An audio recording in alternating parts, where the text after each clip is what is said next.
Greetings, fellow Gorehounds, and welcome back to a Blood Splattered vlog. I'm the Horror Guru. I'm Count Jackula. And he's Count Jackula. And we are going to be talking about the Valentine's Day episode of the second season of Into the Dark, My Valentine. Which is... Whoa! Yeah. Whoa! Fucking shots fired! Oh, holy shit. Holy shit!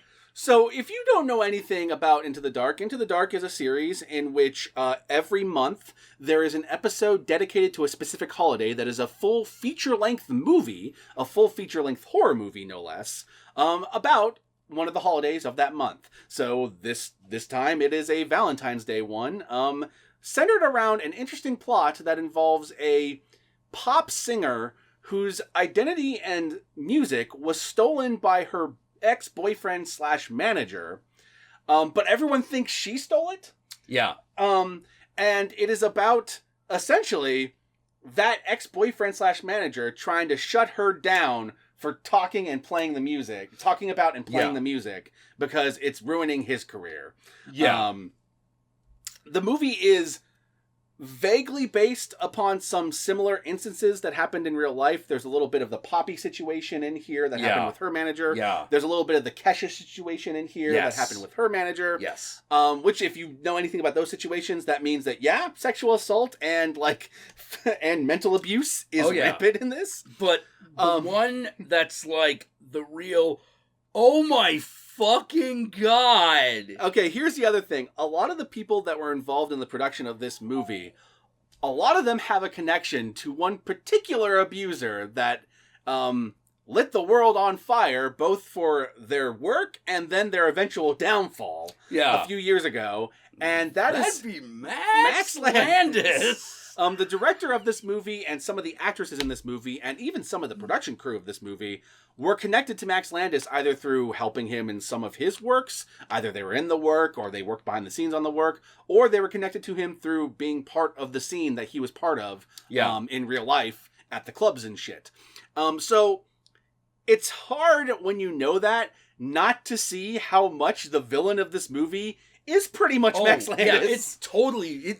the actor's whole deal is sort of I know who this is supposed to be. Yeah. And he just goes for it. Right down to the vague, using the promise of bisexuality to get what they want, but not necessarily going through with it thing. Yeah. It's weird. It's hard to explain. Max Landis always had this weirdly effeminate, is he gay? Is he not thing to him? This actor does that too. Yeah. Yeah. This is one of those things where I'm looking at this actor and I'm like, oh my god, you are nailing this impression, man. Oh yeah, he does a great job. You are nailing it. So, if you don't know anything about those situations, basically all the situations I just described were people who dated people and abused them, sexually and physically and mentally. And this movie is kind of combining all those stories into one hell of a fucking thrill ride. Yeah. It's this thing. Oh my god. Oh man. Okay. So stylistically, this is very 80s noir. You got your neon, your all that stuff, but it also has a lot of modern social media culture because the movie... It's an interesting mix. Yeah. The movie's got a really cool style, which is you've got that current kind of 80s noir nostalgic look. That visually, it looks very punk rock. Yeah. But the way it's edited is very social media. Yeah, it's very... Yeah. It's a good way of putting it. And there are a lot of things that happen on the screen that are non-Diogenes, which I thought was really fucking fascinating. Yeah. Like someone will talk and like emojis will just start appearing. Yes. Now here's the thing. A style like this could easily become obnoxious, but I actually thought it worked really well in this movie. This worked where parts of Scott Pilgrim failed. I can see that. I thought Scott Pilgrim visually worked pretty well, but yeah. Yeah. Okay, but it's doing that same kind of thing. You know, your mileage may vary, but that's a good comparison. Though. Scott Pilgrim does some things like this. Yeah. So think about Scott Pilgrim and all the times it really fucking worked. That's what My Valentine does. Yes. And it's really fucking. Dude, I don't know how to put this. It's a straight up, almost giallo thriller, but it is edited like a comedy, and it's kind of fucking amazing. Well, while still not removing the horrifyingness of what's happening. Yeah. That's the thing that I thought was an interesting tightrope it was walking, because there's times where it's fucking hilarious, but then there are other times where, like, you're having an anxiety panic attack, like the character is. Like, this movie is great. It's fucking great in that regard. The other thing I really like about this movie is that the actual songs, because it's about a pop star, and it's about a pop star that copies a pop star songs. The songs are actually pretty fucking good, especially the original versions, until you get to like the more mainstream version, the one that was copied. Like the actual pop songs are like legitimately good. I even got like a couple of them stuck in my head after watching this. Yeah. Like the person who did the music, I think it's actually also the same songwriter who did the stuff in Pure. I don't know that for a fact, but it's I don't know that for sure. It might have been. Yeah, but the thing that's great about the songs in My Valentine is they did do a really good job of showing like doing the raw emotional one and then showing like the kind of like shittier pop song version. Like the stupid poppy version where it's a little bit more auto-tuned, it's a lot more fast-paced, it's for you to dance to. And the person who's doing it, the copycat, is like showing way more skin and all that stuff. It's a little bit more exploitative. Yeah. And then you get the live version, which is the original version by the original artist who it's a lot less shallow, like the lyrics carry more meaning. The song itself is not like super fucking fast like that one, but it's also not super slow. Yeah. And then later you get the fucking acoustic demo version. Yeah. You know, which is the slow, like ballady version. Well, that's like the Tori Amos. Yeah. You know? And all of them sound like legit songs you would hear on the radio. Like they're Yeah. Okay, the best thing about this movie is you have no idea where it's going. Oh no. You have no fucking, I mean, you're pretty sure that by the end of it, the fucking manager boyfriend is gonna get his. Yeah. But other than that, you have no fucking clue. No. You know, you have no idea what's gonna happen besides that. And it does keep you guessing the entire time. Now, we should probably move on to the spoilers soon, but I do want to put a warning here. If you're interested in this movie, you should know that this movie features a lot of physical and mental abuse, a lot of gaslighting. Oh, yeah. Tons of gaslighting in this. Yeah. I don't remember if there was sexual abuse on screen, but there was definitely heavily implied sexual abuse in certain moments. Know it. There's physical abuse. I don't know if there's actual like rape. Yeah. Like it's implied, but I don't think we ever see it. Yeah. Like the thing I remember more is girls getting hit in the face. Yes, I remember a lot of that. Yeah. I remember a lot of that. But either way, I'm going to warn you right now, if watching shit like that is rough for you, then you might just want to listen to the songs and not see the movie. Yeah. Take your time. Take your time. But if you can handle that kind of stuff, this movie is fucking great. Oh, yeah. Especially by the end of it, it's totally worth it when you get to the end. It's super satisfying. So with that said, let us move on to the spoilers.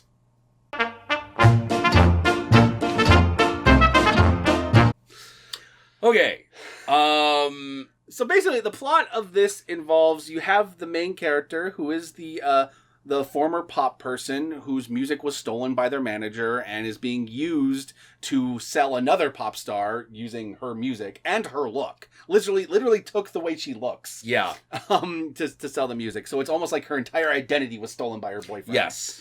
She's playing a show one night, and she's decided to just play her old music, which is hers. Yeah. And so a whole lot of people on message boards have come to stalk her because, fuck you, how dare you steal the pop star's music, even though it's originally her music. Yeah. And this leads to her ex-boyfriend showing up, essentially with the desire to shake her down.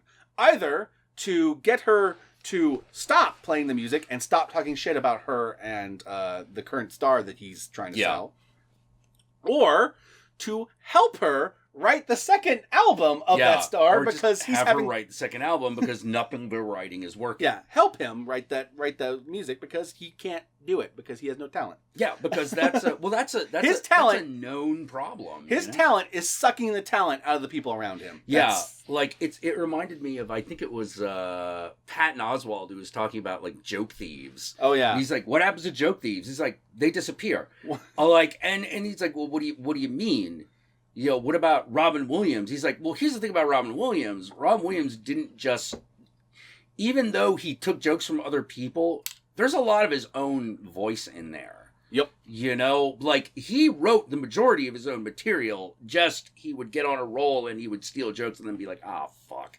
And he would just write someone a check because he's like, I'm sorry, that was fucked up. But someone who's built their career off of stealing stuff from other people, there comes a point in which they try to make their own thing and they can't do it. Yeah, because they got nothing to say. You know, they have nothing to say, and so they always get found out. Yep. You know, it's just like with the Mencia. Yeah. And that's exactly what's happening here. Like, yeah, he stole the look, he stole the sound, but they can't replicate it because it's not her. And that's the burn. You know, and so this leads to him essentially paying people to shut down the club and just leave them in it. Yeah. So that he can basically physically and mentally abuse her for an hour and a half. Terrorize her to get her to comply, because that's always worked in the past. Well, a lot of things happen over the course of this movie. Like, number one, the other girl ends up coming in. It turns out she's basically a victim in the same way that the main character is, except she's in the middle of the career high of working with him. Yeah. As opposed to at the end of it, like the main character is. Yep. And you still do not see where that goes. No. So what it kind of feels like this is an analogy to make, it kind of feels like you're watching the Joker taunting Harley Quinn with a new Harley Quinn the whole time. Yeah. That's what it feels like. There's a lot of that. Yeah. And all Harley Quinn wants to do is just leave. Yes. But she can't, because the guy's hired people to lock the doors, to stay at the doors so that she won't leave. And a lot of people will do it because they believe that she's just a little song thief. So fuck her. Yep. And this movie also is pretty fucking damning towards stan culture, by the way. Fuck yeah. These hardcore fans that are willing to believe everything the fucking person says and ignore every evidence to the contrary. This movie is fucking harsh to them. Yeah. Like, it's not complimentary, you know? So yeah, and I don't know what else to say about the rest of the movie, because the rest of the movie is essentially a psychological fucking war game between her and him. Yeah, it's really hard to talk about the rest of the movie unless you have seen the movie. Yeah. You know, and it's all really good. What I really love is the performances throughout is fucking phenomenal. We've already talked about the style of the movie. The performances of this movie is just, it carries everything. Like the girl playing the main character, she feels as broken as someone you'd expect who went through this. The fucking girl that's playing the person who's copying from her comes across like every fake pop star you've ever seen who's putting on an act. Yep. But you can tell is crying inside. Yeah. And you can read that into her performance the whole time, and it's just that's such a subtlety. That's delicate balance. Yeah. Everyone movie's very well casted. And the fucking dude playing the abuser, oh my god, his ability to go from charming and charismatic to complete and utter psychopath to crying, whimpering baby on a dime. Oh yeah, no, he was. I'm looking at this thing and I'm like, oh my god. The only problem is I think this might be a trick you can only do once. Yeah. You know, that one moment where he's just don't you fucking dare! I'll kill you. No, wait, I love you. Yeah. Oh, you're like, whoa. Those moments feel like such genuine, dude. abuse moments, and oh my god. Yeah, well, there's definitely an acknowledgement that he's a little out of control himself, you know, but that doesn't forgive anything that's happening. Oh, no, it's obviously he's manic, maybe he's bipolar or something like that, maybe he has, borderline or something. Yeah. But it still doesn't excuse what he's doing to these girls. No. Regardless of what he has. You know, he's still manipulating them, he's still abusing them, stripping them of their identity, negging them the entire time. Oh, God, yeah. That's something he's doing immediately, even to some of the guys he's talking to, where he's, talking down to them. Yeah. but like in this way that sounds congratulatory. Congratulatory, yeah. Yeah. You know, and yeah, the minute this guy starts talking, immediately you're going to be like, bitch, what the fuck? You don't talk to me. You don't talk to nobody like that. And if you needed more evidence that he's clearly based on Max Landis more than any of the other stories this is based on, yeah, there's lines that are taken like almost word for word from like accounts I heard about Max Landis. Like one of the ones is the line that he can't get it up if you're enjoying yourself. Yeah, that's something I remember someone saying about Max. Yeah. That was said about him, and I was like, I remember reading that when that happened. I was like, ooh, shit. Yeah. And that's mentioned in this movie, so I'm just like, okay, obviously there's a little Poppy, because the pop star and everything that looks like Poppy. Definitely. Yeah, like it's the same, not exactly the same look, but it's in the same style. Same style. There's a little bit of Poppy. The music even evokes some of the old Poppy stuff. Obviously a lot of Kesha in here, because the same kind of thing where Kesha wanted to be a more genuine star, and the and the abusive fucking manager was constantly trying to get her to over-sexualize herself more than she wanted to. Yeah. And you can see that in the way he treats these stars, because you look at the original version of the song versus the Poppy version of the song. Yeah. You know? Oh, uncomfortable. Which completely changes the context of what the song's about, by the way. Yeah. You know? And like there's a little bit of that, but obviously a huge chunk of this movie is informed by their experience with the abuser that was closer to them. Yes. Yeah. And damn, like what a shots fired. And I say this as someone who actually likes a lot of Max Landis movies, but like you hear what that guy did and the way he behaved and how he treated people, and you're like, wow, fuck that guy. Yeah. Like a good way of putting it, this character is like kind of Max Landis with no talent. Oh, yeah. You know? Oh, yeah. So he's closer to some of those managers. Yeah. Oh, my God. Oh, man. God damn it. I have that song, Edge of a Knife, that's from this stuck in my head. I can't get over how funny this movie is. Oh, yeah. Which is weird to say given the content, but yeah, because everything's done. I don't know how to say it. Everything's done dead serious. This is how I know the director of this movie was fucking phenomenal. Oh yeah, the way they were able to weave like horrific punchlines with punchlines. Yes, in the editing of the movie and the way the music and the visuals go together, like that's just pure directing, baby. That's everything coming together. Yeah. The directing and the editing in this thing is superb. It's everything coming together in like a unified, perfect note, which is appropriate given that it's a movie about music. Yeah. And the music industry. There's only if there was one thing that I could criticize, and it's a nitpick. Yeah. Which is, I thought the closing pop song was a little long. It was a little long, sure. You know, that definitely felt like, shit. The thing is, the closing pop song was two different songs. It was one song that transitioned into a second song. Yeah. Which is why it was a little long. Yeah. It took a while. Like I can nitpick this movie until high heaven, because there's like the ultimate conclusion of the movie requires them to skip over a whole lot of details. True. True. That need to align in order for that to happen. But I was willing to let that slide because I kind of liked where it went. Yeah. It's definitely it's a journey movie. Yeah, you know, this movie is about the journey. So I didn't mind that it skipped over a whole bunch of like details for that, because I'm just like, well, that would just have slowed things down, and really the money's here. Yeah. This right here is the money shot. So I can nitpick the shit out of that, but overall, I enjoyed the shit out of this movie. I want to see what something else that this director and her team does, because holy shit. Maggie Levine. Maggie Levine, yeah. I'm like, no. I love her Twitter page. I love her Twitter page. I forget what it said. It said something like she was like was it the Rave Witch or something like that? I forget what it was. Yeah. And I was just like, oh my God, no. Like, how much money she need to make another movie? Make it happen. Yeah, absolutely. Make it fucking happen. Absolutely. So, with that said, we are going to probably quarantine vlog some more of these Into the Dark episodes in the future. But for now, these are the ones we've recorded. And where can they find you, Count Jackula? Oh, you can find me on Twitch. I'm Count_Jackula there. I stream most days at 6 p.m. And I always make sure to stream every Thursday and Sunday at 6 p.m. And if you want to catch any of the other live streams that I do, because you're like, hey, that's too much to remember. I'm no Memoratron. Then fucking follow me on Twitter at Count_Jackula. And I will always tweet out when I'm streaming. Yeah. Ba-bam. Done.